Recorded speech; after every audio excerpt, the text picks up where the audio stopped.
How to stop being a pushover. What's going on? Welcome back to Insight with Irv. That's exactly what we're going to be diving into today. A lot of us are, unfortunately, having our kindness and just who we are as people getting taken advantage of. Right? Sometimes you'll hear the saying, "Nice guys finish last." And while I don't believe that's true, I think that there is some truth to that, which is why I believe that saying came about to begin with. And so in this episode today, I want you to really sit down, hone in, take notes on what I'm about to give you, because I don't want you to keep being a pushover. I think that you have more to offer than being someone's doormat. And so let's get right into it. You want to set up your non-negotiables off the rip. Set up your non-negotiables. That's going to communicate both verbally and non-verbally to everyone around you that's been pushing you around. One of the biggest non-negotiables that you can give someone is what you are not going to do and what you are not going to sacrifice. So I'll give you an example. For my guys, if you have a group of boys, a group of friends, and you're married, and even if you're not married, you're taking things seriously. I'm gonna give you guys from the business aspect. I'm gonna give you guys from the relationship aspect. And you have a group of friends that all they want to do is go to the strip club. All they want to do is go out drinking.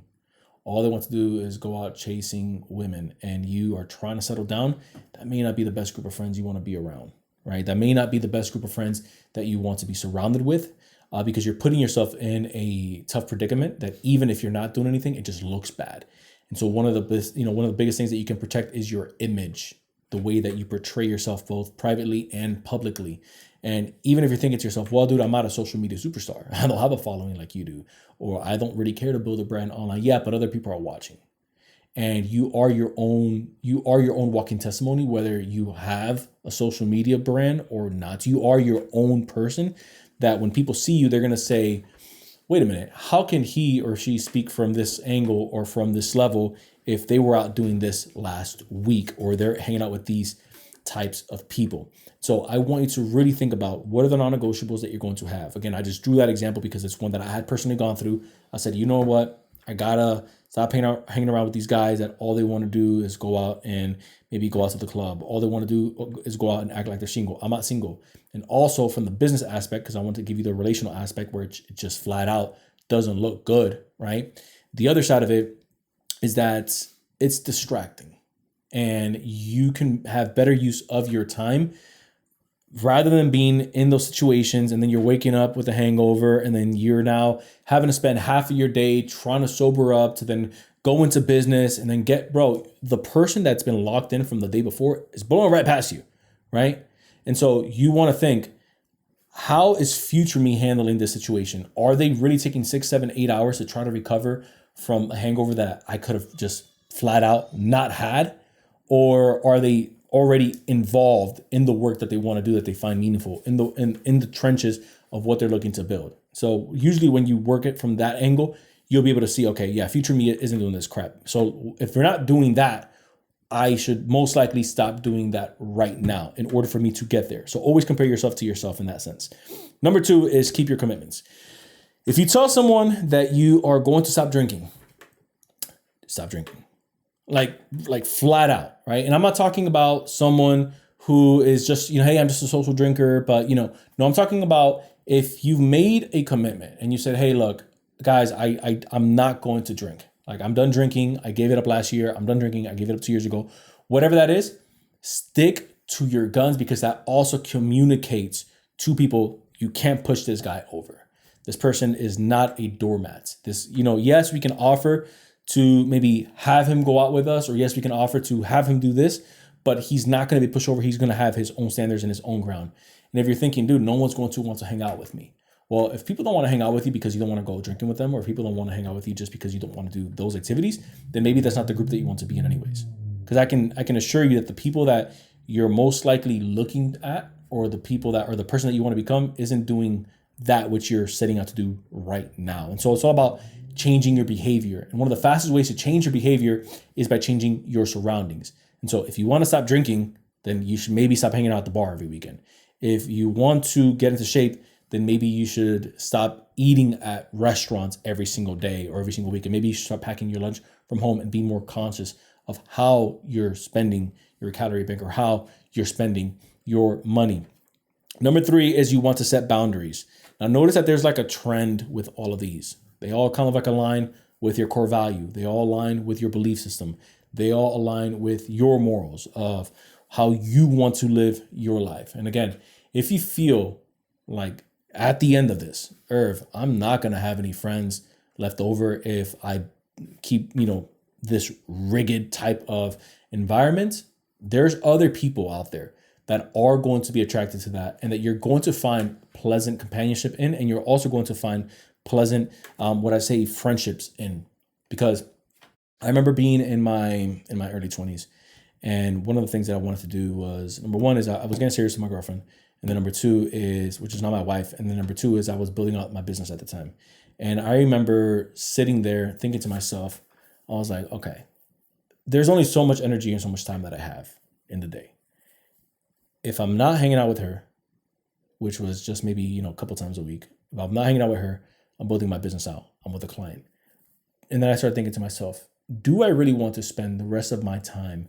And I've never really been a big drinker. So I can count on one hand how many times I've ever felt remotely drunk or remotely tipsy, right? It just never called me. And so I remember thinking to myself, I have fun without drinking. I don't smoke, right? So there's no weed involved. I don't cigarettes, right? I don't really need to go to the club. I have fun without it. If I'm honest with you guys, I prefer maybe going out for a nice day, going out to the gym. Remember, I'm in my 20s. I'm thinking through this.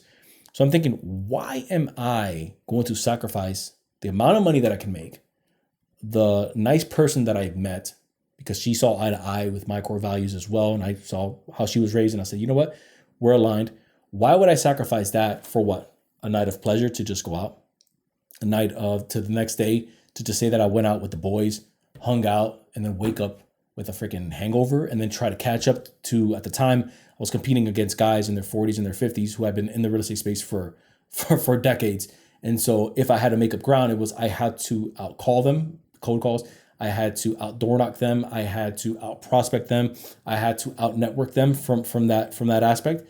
And so these guys are already established. And so I can't play maybe the game that they're playing, that they can go out, hang out on these yachts. I can't play that game, at least not yet.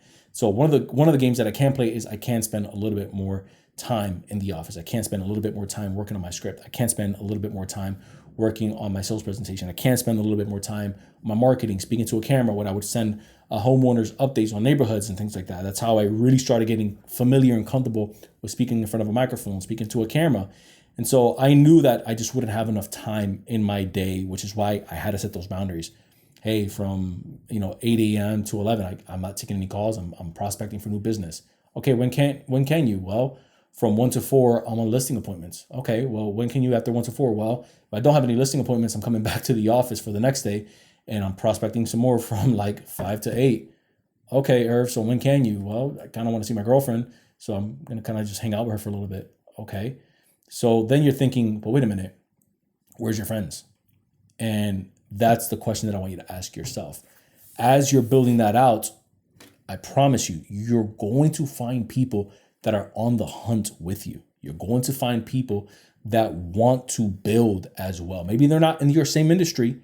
Maybe they're not in your same career, but they're future driven. They're saying, you know what, dude, maybe we can only hang out once or twice a week, but when we hang out, I got this crazy idea I got to share with you of what's working for me. Cool. Let me share with you how I got my last 3 clients. Oh, no kidding. Okay, what's been working for you? Okay, cool. Wait a minute, dude. How long have you? Oh, you're actually married. Okay, cool. So, what are the boundaries that you have when you're married? And then you start engaging with people that are just playing a different game. That's the whole point of this. You want to find people that are playing a different game, which comes from you not being a pushover, because then you start commanding respect from a room of people that now see you as a peer and now see you as a leader, rather than someone that they can just shove to the side and get what they want to get out of you and then kind of disregard you.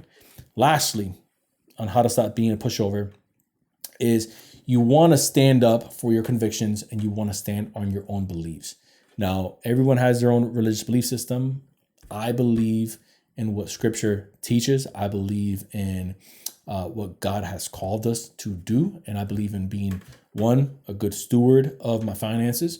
I believe in being a faithful man to one woman, a monogamous relationship. I believe in leaving instructions for my kids, or at least setting them up as much as I can so that they can be reminded of the teachings that lead them as they get older and as they face the realities of the world. I believe in being a strong leader in my work environment. I believe that if you're listening to this, I hope that this message is impacting you. That's my core values. Those are my principles.